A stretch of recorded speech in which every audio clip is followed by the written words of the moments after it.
Back to a normal book, you know what that means. It's not super long, so I couldn't do one of these type of intros. Nothing but nothing, just sitting down with my good old muffin.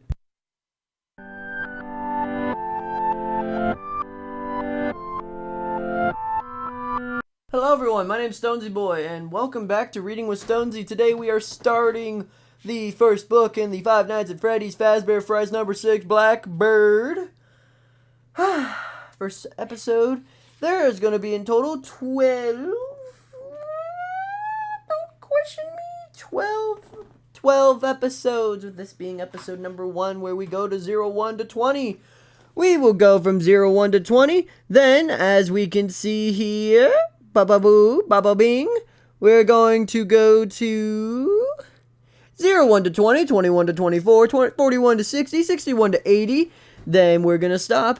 60, 83 to 100, 101 to 120, 121 to 140, 141 to 159, going that to 162 to 180, we're starting hard and seek, 181 to 200, 201 to 220, 221 to 232.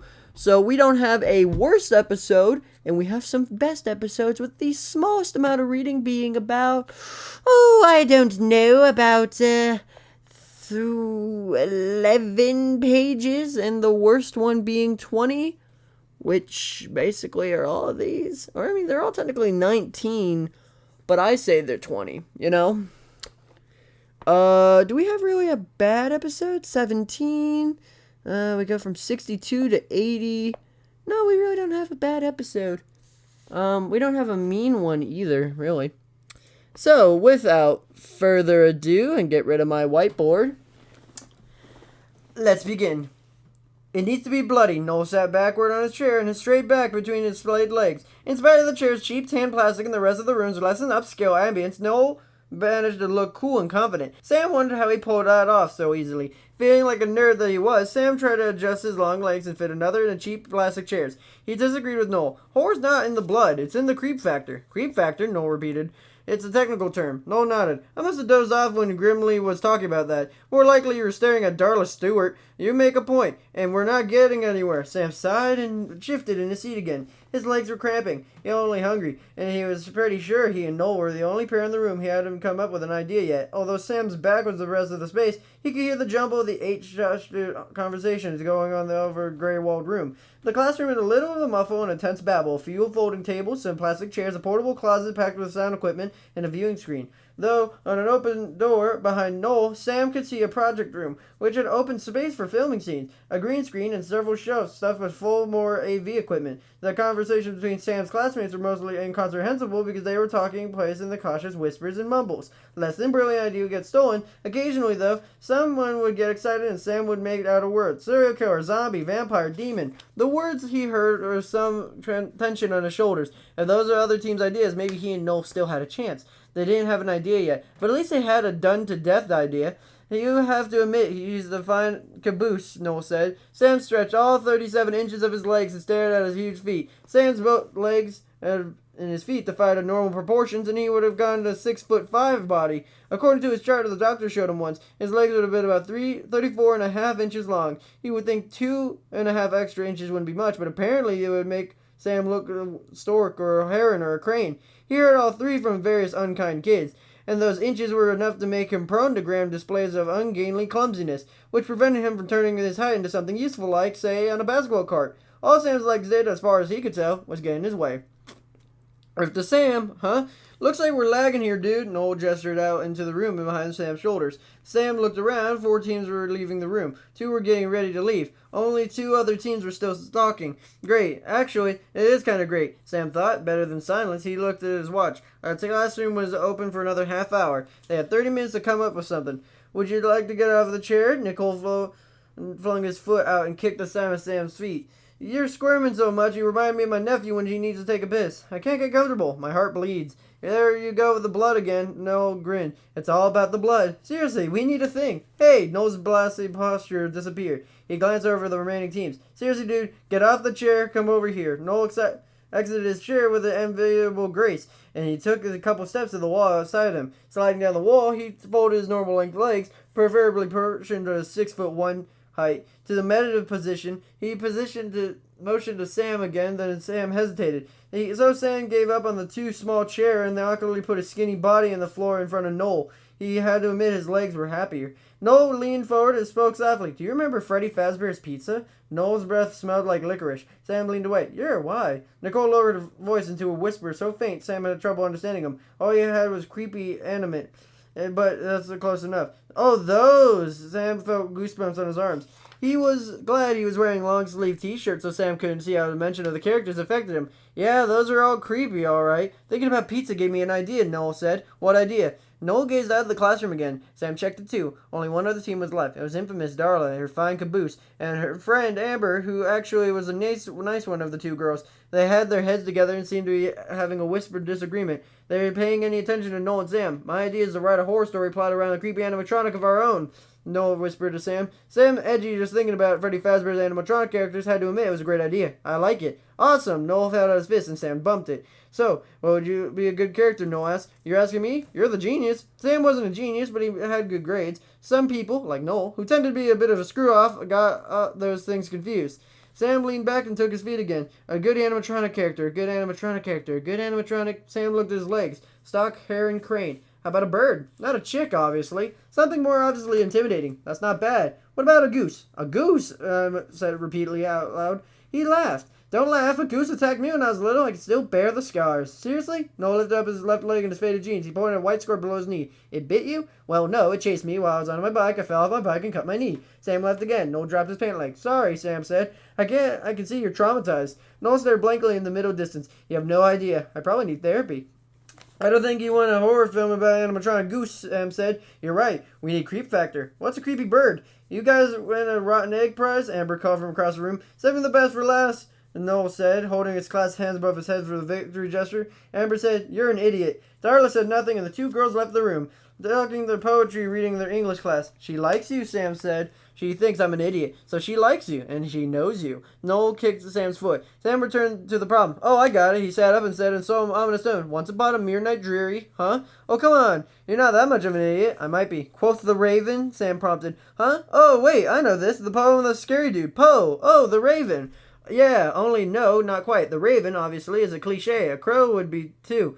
I'm thinking of a blackbird. It was the same connotation, but blackbirds are a little smaller. They're songbirds, and we actually have more of them in the area than we do crows or ravens. How do you know this stuff? I'm a genius, remember? No, I'd forgotten, because I'm an idiot. They both laughed. Okay, so we got a creepy blackbird, Noel said. Now what? Never ever had one of them stare at you? Sam asked. And me really stare at you? There was one in the quad the other day. I was thinking about skipping Psych 201, and the bird kept looking at me. I felt so guilty I went to class. Sam snapped his fingers. That's dumb, but I think you're onto something. What? Guilt. Idiot here. Remember? You need to spell it out. Our animatronic, the Blackbird, Sam gave the name finger quotes. You'll get to confess your darkest secrets, and then when you do, it comes to punish you for your sins. It never lets you off the hook, never lets you rest. We can have the Blackbird basically hound some poor dude to death. Will there be blood? Noel asked. You're a ghoul. Sam chewed on his lower lip. Actually, a little blood might not be bad. If you prick us, do we not bleed? Wow, Sam said. You're quoting Shakespeare? Maybe you're an idiot acting his own act. I'll never tell. The Blackbird will make you tell, Sam said with a wicked laugh. Sam and Noel finally finished plotting the movie just in time for the next class. Even though he was arguably too tall for the role, Sam thought it would be fun to play like a blackbird. Noel, who honestly didn't dress up like a bird, and Sam's size didn't make a blackbird even scarier. That left Noel with the part of being the poor, beloved, guilty guy. I can do pathetic, Noel said proudly. Later the day, he shared a pizza. Well, you can, Sam agreed. When Noel and Sam were only halfway through their pepperoni and jalapeno pizza, Amber came into a brick-walled restaurant and spotted them. Do you have room for one more? She pointed to the black vinyl booth seat Noel sat on. Noel scooted over. Sure, just keep your mitts off our pizza. I don't want your stinking pizza, Amber said. Sam grinned at Amber as he flagged down a server and ordered a soda. So, what's your movie about, she asked. Why would you like to know, Noel said, eyes narrow in suspicion. Amber sniffed, as if I was just making conversation. What's yours about? I was about knitting. Her smirk said she was feeling pretty good about her project. You serious? Noel said. Absolutely. Will there be blood? Noel asked. Sam laughed and shook his head. Plenty, Amber said. Noel pointed at Sam. See? Must have blood. Sam ignored him. The pizza place must have crowded and nosy. Above the smells of spicy pepperoni sauce and tomato sauce, the small place thrummed to the beat of the classic rock coming over the overhead speakers. Sam waved a few friends and then watched Amber and watched Noel.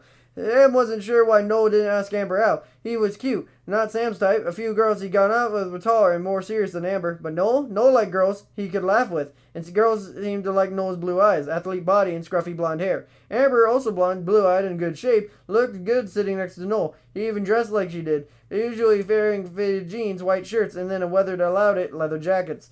Sam blinked when Amber leaned across the table, blowing a paper wrapping off the end of the straw and toward his face. He told me your movie is about a bird. I think he's lying. Sam smiled. Actually, he's not. You mean like the birds? No snorted and waved a slice of pizza around. We're not that derivative. Oh, big word, Amber said. Sam laughed. Actually, they're like being a little derivative, aren't they? They're piggybacking off of Fnaf Fazbear's pizza. The hair on his back, Sam's back's neck prickled. Why did that happen every time he thought of the place? Sam pulled out his wallet and threw some cash at the table. I need to get started. On what? Amber asked. We'll never tell, Noel said. Amber smacked his arm. Ah, Sam thought. True love. Many of Sam's classmates thought it was pathetic that he lived at home, but he loved it. First, he got along great with his parents, who were supportive and fun. Second, he was more privacy and space than he had in a dorm. His parents had remodeled the basement into a sprawling apartment for him. His own kitchenette, bathroom, sleeping area, and the space for his film projects. And third, he liked getting away from the campus at the end of the day. He could only take so much of the constant chatter, scholastic and social angst, and the frantic pace. Besides, he had no use of partying. Working on his projects was more fun than drinking and acting like a moron. Sam's house was about 2 miles from the college, and an easy distance to walk, which was good, since he didn't have a car. He enjoyed the walk home, too, and followed the railroad tracks laying along the top of the steep forested top drop off into a rocky trench and culvert in separated farmland. The college's expansive acreage. Sam liked to pretend he was an old-timey vagabond, strolling along, waiting for a hop on a tree and to travel faraway adventures. In fact, Sam was working on a screenplay about a fright hoppers in the mid-20th century. He knew it was a tough lifestyle, but it held romantic appeal for him.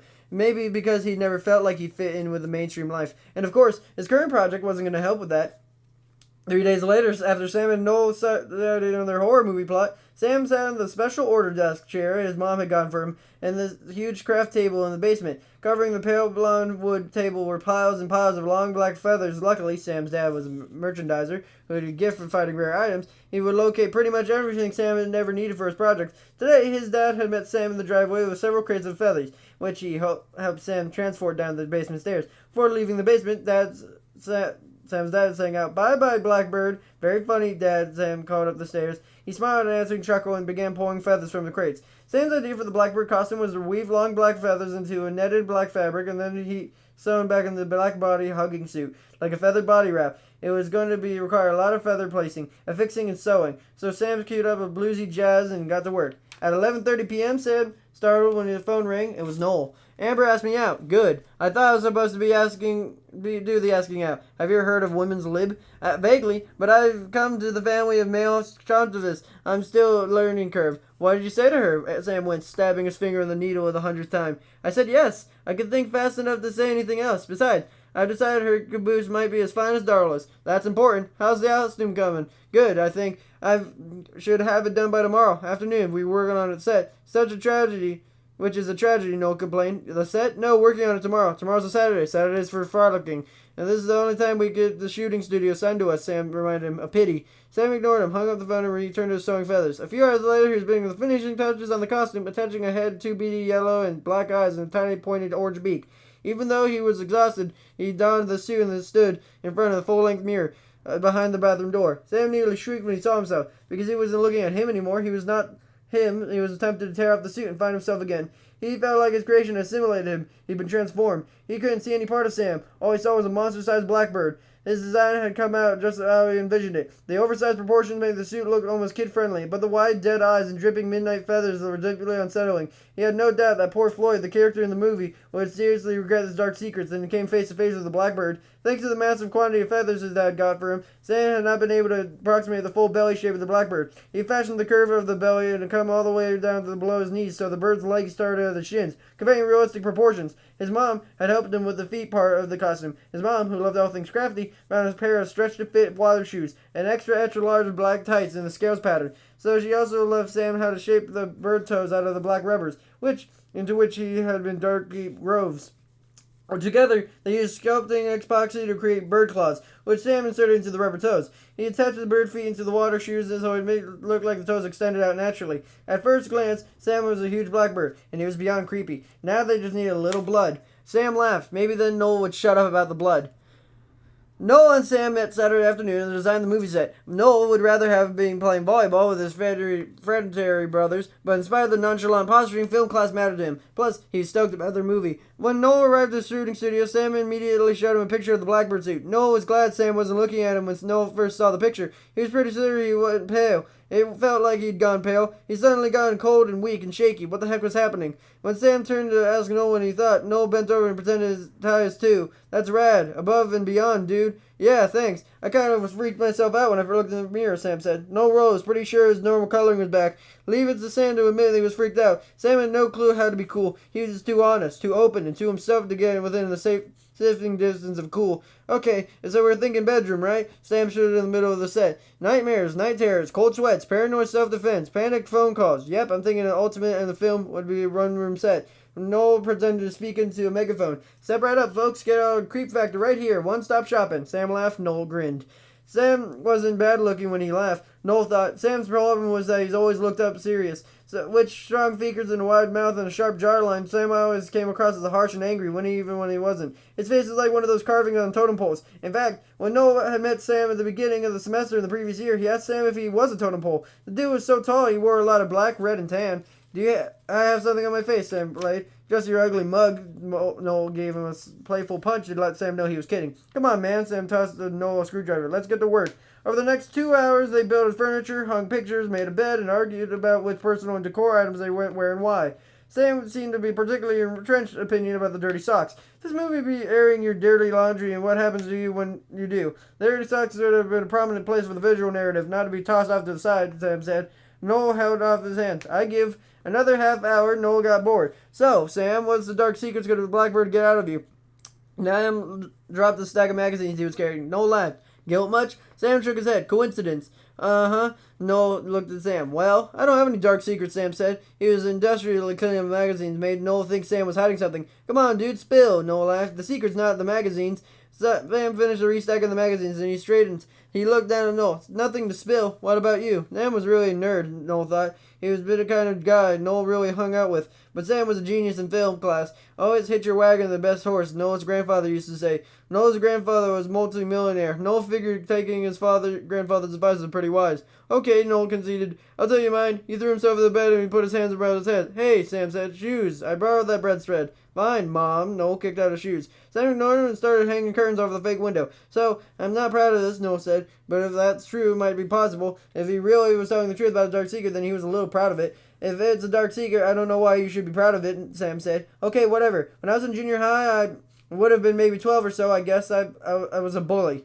Sam turned around and gave Noel a long look. What do you mean, Sam said. You know, a bully. Noel chuckled. A pretty ruthless bully, actually. Give me an example, Sam said. What was wrong with Sam's voice? It sounded stiff. Noel looked up at the ceiling and thought back. Well, you know, the usual. Basically, I caught him as I saw him. Sam leaned against the wall and stared at Noel. I still don't get it. Noel sat up in the head. Okay, there's this really awkward fat girl, and she had all these weirdo habits. Like she would look at you in the eye, and she'd always squeezing her hands together. He had trouble talking. She didn't sputter. She just didn't have trouble figuring out how to talk. She was just weird. She had funny facial expressions when she wore the stupidest clothes I've ever seen. I mean, it looked like all she did was shop in thrift stores, not the cool ones. Her clothes never matched and stuff, so I started calling her second hand, SH for short. And then she walked down the hall, I'd go, shh. It caught on, and pretty soon everyone was doing it. Noel laughed. That was a riot, stuff like that. Oh, and then the one time she came to school wearing these high water pants. I mean, she looked so stupid, so my friends and I threw water in her face. Get it? High water? Noel laughed. And when she wore these thick glasses, it always looked like he was squinting and found her way. But I put a dead mole in her locker and asked her if she was grieving her best friend. Noel guffawed. Sometimes he just cracked himself up. He looked at Sam. Sam wasn't laughing. Sam pulled the chair they placed around the desk and floated him. You think that stuff is funny? Sam asked. Well, yeah, Noel said. Don't you? You have to admit, it's clever stuff, right? Like there's that time I got like the bucket full of burrs. That took a little while to do. It's not easy gathering burrs. But see, the girl's name was Christine Wilbur. I remember her name because of the burr thing. And that when she had a long, stringy hair, she had never washed enough. So I figured I'd do burrs for Christine Wilbur. Get it? Burr for Wilbur? Actually, an experiment. I want to see if burrs would stick to greasy hair. Of course, I have to have control, so when I threw the birds, I also threw them at their friend, Valerie. Valerie had frizzy hair, and I'm pretty sure she watched too much. And sure enough, the birds stuck better on Valerie than it did on Christine. I'll never forget them standing there outside in the school with a couple monkeys picking lice off each other, trying to get the birds out of their hair. Now that's funny, Noel laughed. Sam shook his head. That's not funny. What's funny and not funny, and the end of it all, that's the end of the episode. You know, oh, I'm sorry. And that's the end of that. You know, it's refreshing because I didn't stop reading and my voice feels fine. I didn't stop reading a single second. And I really need to update the pages better for the FNAF book specifically because it's not 1 to 20. It's actually, let's see, 4, 3, 2. It was 2 to 20, so I actually only read 18 pages there. But certain pages are longer than others and certain pages are shorter than others. Anyways, back to this. Today we have read pages 1 to 20. Let's grab this and put it here. There we go. And next time we are reading pages 21 to 40. Pages 21 to 40. There we go. 21 to 40. So, with that, I hope you guys have a super fantastic, wonderful day. People like, be fishy. Make sure to like, comment, and subscribe. And I'll see you guys next time.